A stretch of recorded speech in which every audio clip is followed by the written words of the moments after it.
Hello, friends. Today, we are going to turn the golden pages of cinema history, a chapter that changed the face of action movies across the globe forever. Yes, we are talking about Sylvester Stallone's biggest blockbuster of 1985, Rambo First Blood Part 2. Today's video is not just a story of a movie. It is a saga of a fearless soldier whose journey is filled with patriotism, betrayal, pain, and an unquenchable fire of revenge. Along with the complete story of this legendary film, you'll also discover some shocking real-life fact behind it that you have never heard before. So, make sure to stay with me from the very beginning to the absolute end of this thrilling and emotional journey. Because today, you are going to experience a whole new level of action. So, friends, our grand epic begins right with the first part, First Blood. Ended. Our main protagonist, John Rambo, a highly dangerous and trained Vietnam War commando, is serving time for his past mistakes and the chaos he caused in the town. He had been thrown into hard labor in a brutal, hellish stone quarry. The scorching sun, heavy rocks, and chains bound around his feet have now become Rambo's destiny. There is no hope left in his life, and it seems he has accepted this helplessness as his fate. But suddenly, a vehicle pulls up, kicking up a cloud of dust, and out steps Rambo's old mentor and guide, Colonel Samuel Troutman.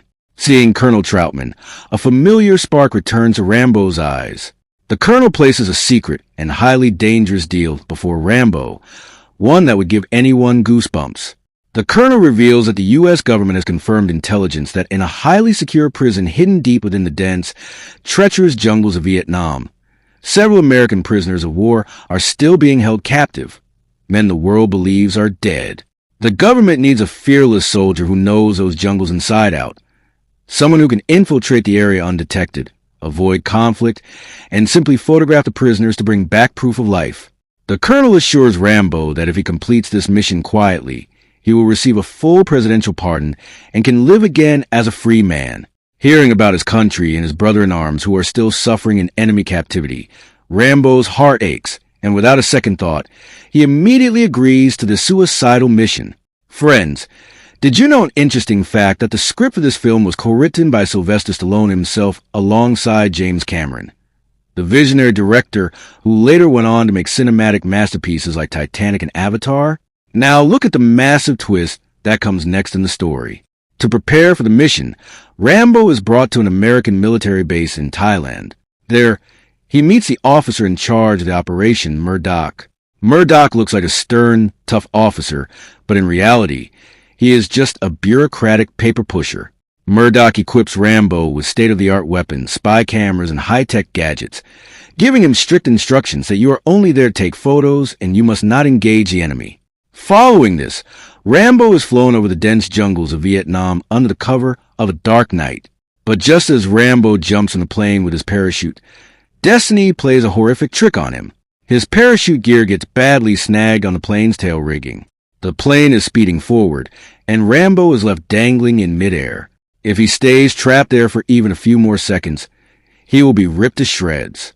To save his life, Rambo pulls out his iconic massive survival knife from his waist and cuts away the straps, sending his heavy bags loaded with advanced weapons, cameras, and expensive gadgets plunging into the abyss. When he finally lands on the ground, he has no assault rifle and no wireless radio. All he has left is his lethal survival knife, his signature compound bow and arrows, and his unbreakable iron willpower. During the shooting of this terrifying sequence, Sylvester Stallone used no stunt double. To stay in peak physical condition for these grueling scenes, he sweated out in the gym for 8 hours every single day. Alone in the jungle, Rambo meets Ko Bao, a local female agent sent by the American government to act as his guide. Ko Bao is an incredibly brave girl who knows the hidden trails of Vietnam inside out.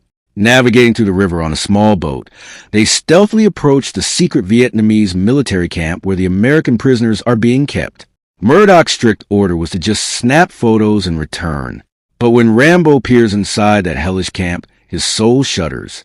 He sees an American soldier tied to a wooden cross under the blazing sun, surrounded by barbed wire, with flies buzzing all over his body. The soldier is crying out for water.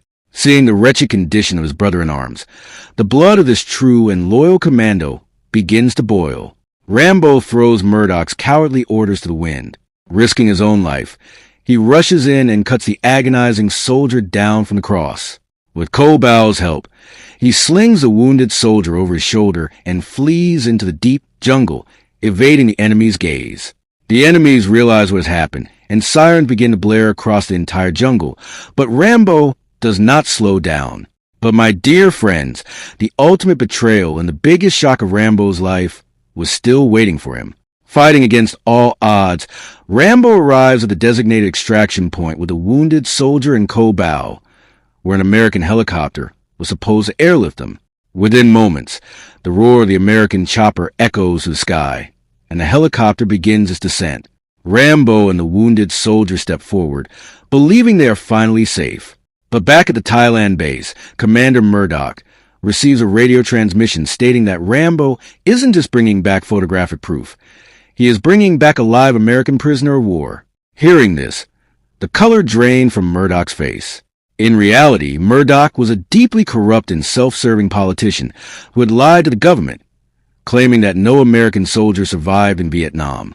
If that wounded soldier reached America alive, Murdoch's massive lie and the government's political cover-up will be exposed to the entire world, destroying Murdoch's career forever. Prioritizing his own skin, Murdoch abandons humanity. He issues a cruel, cold-blooded command to the pilot to abort the extraction and return to base immediately. The helicopter, despite being agonizingly close to Rambo, hovers away and ascends back into the clouds. Rambo screams out in desperation, but his voice is swallowed by the roar of the engine. Just like that, Rambo is abandoned by his own country's commander, left to die alone at the hands of the Vietnamese and Soviet forces. This was the deepest wound of Rambo's life, shattering his years of fierce loyalty to his country in a single second. Immediately after, the Vietnamese soldiers surround and capture Rambo. This is where a terrifying new villain enters the story, Lieutenant Colonel Podolsky, a cruel and merciless Soviet officer. The Soviet forces were working hand in hand with the Vietnamese. Podolsky throws Rambo into a foul, muddy pit teeming with leeches and filth. Next, Rambo is dragged into a torture chamber, bound to an iron spring bed, and subjected to horrific electrical shocks. Podolsky tortures Rambo so brutally that any ordinary man would have succumbed to death long ago.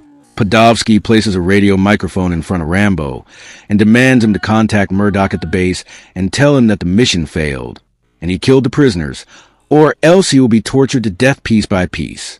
Groaning in intense pain, Rambo takes the microphone in his hand. On the other end, Murdoch is listening intently. Rambo musters every ounce of his remaining strength and delivers just one chilling line. "Murdoch, I'm coming to get you." This dialogue remains one of the most powerful and iconic moments in cinema history. Meanwhile, Ko Bao refuses to give up. Disguising herself as a local worker, she cleverly infiltrates the camp and uses her wits to cut the power lines. Taking advantage of the sudden chaos, Rambo breaks his bonds, overpowers Podolsky's soldiers, and escapes into the night with Ko Bao. The two flee deep into a safe corner of the jungle. Ko Bao tenderly cleans Rambo's wounds. In that dark and difficult hour, a beautiful, emotional bond formed between them. Ko Bao asks Rambo to take her with him to America after the war, expressing her desire to start a new, peaceful life. Moved by her words, Rambo emotionally agrees. It feels as though a ray of love and hope is finally returning to Rambo's desolate life. But friends, destiny had a cruel plan. Just as they stand up to move forward, Vietnamese soldiers hidden in the brush open fire indiscriminately. Rambo manages to dodge the bullets, but several rounds strike Ko Bao directly in the chest and stomach. She collapses to the ground, covered in blood. Rambo swiftly guns down the attackers and cradles Ko Bao in his arms. Ko Bao draws her final, painful breaths right there in Rambo's arms. Watching his closest companion, his guide, and his love die before his very eyes, the last shred of the gentle human inside Rambo dies forever. His deep sorrow morphs into a devastating, apocalyptic, and unquenchable rage, a fire that was about to burn Vietnam to the ground. He is no longer just a victimized soldier. He is transformed into a terrifying, lethal one-man army. To cross him now means absolute annihilation. Now, feel the raw energy of this next segment. because this is where the real cinematic carnage begins. Rambo smears mud all over his body, perfectly camouflaging himself into the jungle environment. Like a ghost haunting the woods, he rains absolute havoc upon the Vietnamese and Soviet forces. Using his compound bow, he fires devastating explosive-tipped arrows, sending enemy vehicles, watchtowers, and entire military bunkers blowing up like houses of cards. He rises out of the swamps like a specter to snap enemies' necks, and rains down lethal arrows from the treetops. A paralyzing fear of Rambo's name spreads to the enemy ranks so fast that soldiers begin dropping their weapons and fleeing for their lives. But Rambo's fury isn't satisfied yet. When Soviet Colonel Podolsky hunts him down from a massive, heavily armed combat helicopter, Rambo plays dead on the ground. As the chopper hovers low to inspect the body, Rambo leaps up with the agility of a cheetah and storms inside the cockpit. He throws the enemy soldiers out and takes solo control of the massive Soviet gunship. From the sky, he unleashes a torrential storm of machine gun fire and rockets, wiping out enemy strongholds completely. He brings his chopper face-to-face with Podolsky's aircraft and fires a direct rocket, blowing the ruthless Soviet colonel into oblivion. Rambo then flies the chopper straight back to the prison camp, obliterates the guards, rescues all his captive American brothers, loads them into the helicopter, and flies directly back to the U.S. military base in Thailand. Now comes the legendary climax that immortalized this film in history. The high-ranking officers and Commander Murdoch stand paralyzed with shock as they watch Rambo land the helicopter. He has not only returned alive, but has brought back every single prisoner of war the government had written off as dead. The moment the blade stops spinning, Rambo marches straight toward Murdoch's command cabin. He is wielding a massive machine gun. His body is caked in blood and mud, and his eyes carry the terrifying wrath of the Grim Reaper himself. Terrified, Murdoch tries to cower behind his desk. Rambo steps into the cabin and, without saying a single word, aims his machine gun at the array of computers and files on Murdoch's desk.